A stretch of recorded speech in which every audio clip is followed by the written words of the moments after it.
Hello folks, it's the Pacer Chaser again. Welcome to another one of my videos. This is the first of a series looking at bus depots past and present in the Grimsby and Cleethorpes area. And I'm starting here on Granville Street with the former depot of Granville Tours, a one-time well-known company in this area. So first of all, I'm going to show you a photograph. It's not one of my photos, I'm not quite that old.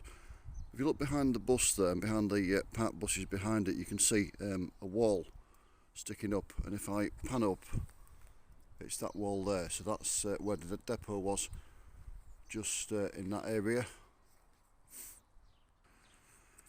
So I've mentioned before in my videos about the lack of information on transport related subjects in this area, because it's out on a limb. People didn't tend to record much, and one of the things they haven't recorded is the date that this company was set up. It was before the Second World War. Most of these companies were set up in the 1920s, so that would be a very good guess. We know they were active in the Second World War because they had a lot of works contracts during the war for local aerodrome construction. In 1941 to 42, 82 coaches every morning were setting off for construction sites for local airfields that they were building. The company didn't have 82 coaches, they had to hire most of those in from other people. They normally kept about 30 in the Grimsby area, so the rest would have been hired from other local firms that had some available. What we do know, this company was set up by A and A.E. Blackbourn, and they also operated lorries. They operated lorries under the name of A and A.E. Blackbourn, and they operated coaches under the name of Granville Tours. The coaching section was named after the street, Granville Street, where the depot was. In turn, Granville Street is named after Lord Granville. I've said in videos before, this area was developed by Edward Heneage, the local MP and property developer, and he named all the streets after people or places that were to do with his family. Lord Granville was one of his friends, so he named the street after Lord Granville. So the road haulage industry was nationalised in 1948, and most firms had the lorries compulsorily purchased by the government, including Blackbourn. So they, after that date, the lorries would have become part of the nationalised British Road Services, and the company were left just running its coaches.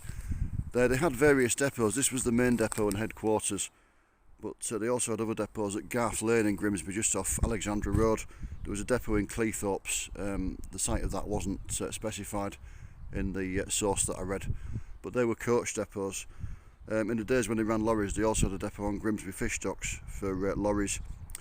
But they also had coach depots in Derby, where they had some works contracts, and they had an offshoot company in Great Yarmouth called Norfolk Motor Services that also ran coaches. They were famous for running excursions and holiday tours. So they'd run you a day trip to somewhere, or you could go and have a week's holiday on the coach.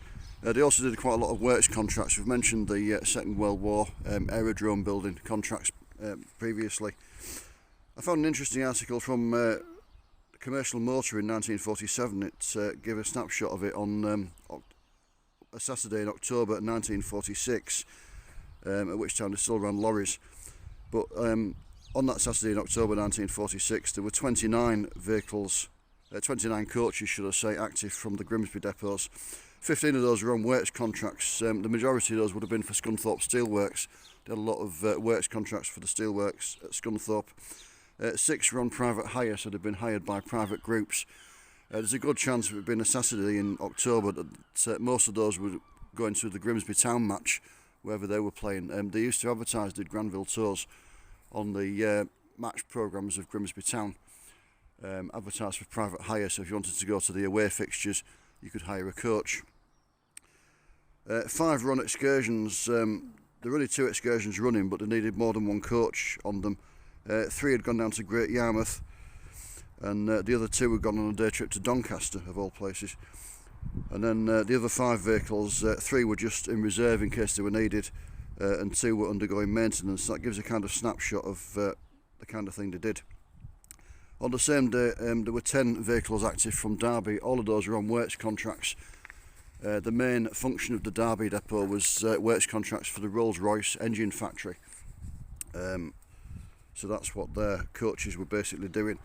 I believe 8 of those were on Rolls-Royce contracts, and the other 2 were working for shuttling prisoners of war. There were still prisoners of war in 1946 that hadn't been released back home yet.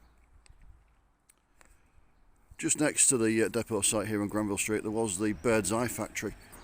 Just along there, that closed in 2005 and was destroyed by fire in 2007.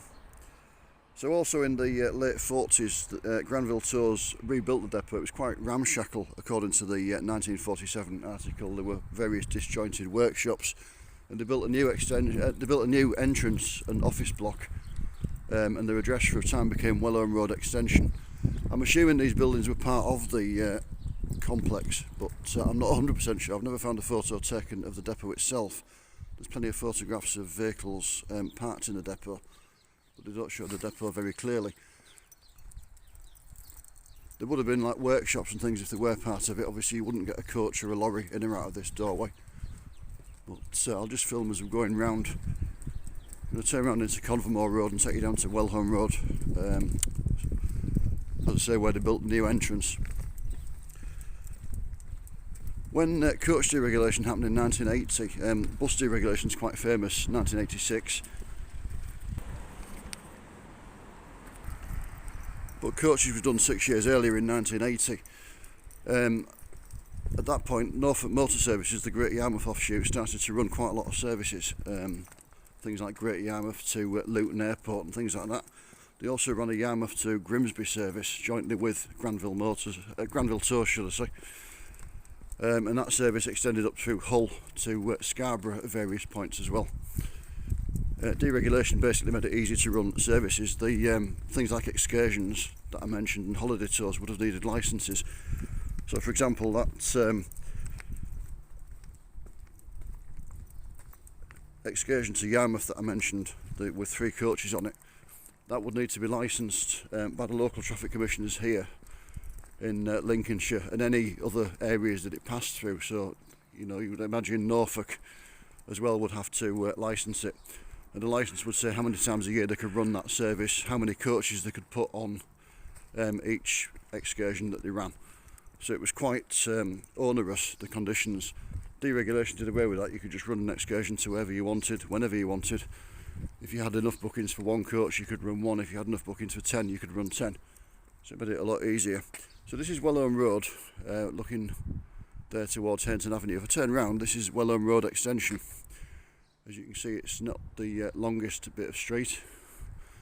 And then just at the end here, this was the new entrance into the depot. And the office block would have been somewhere around here as well. It's obviously been demolished. The buildings here are not part of the original Granville Tours depot. But you can see the layout there. You've got a vehicle entrance and a pedestrian entrance as well. So the company and its associated Norfolk Motor Services company finished in December 1984. I believe the proprietors retired and just wound the company down. You can see a bit of old wall there that would have been part of the depot. So yeah, they finished running in December 1984. They're one of those companies that were really well known at the time they were running, but seems to have faded into complete obscurity since. It's not quite clear when the Derby depot closed either. That's not really been recorded. But anyway, hope you found that interesting. Thank you for joining me. Take care and I'll see you again soon. Bye for now.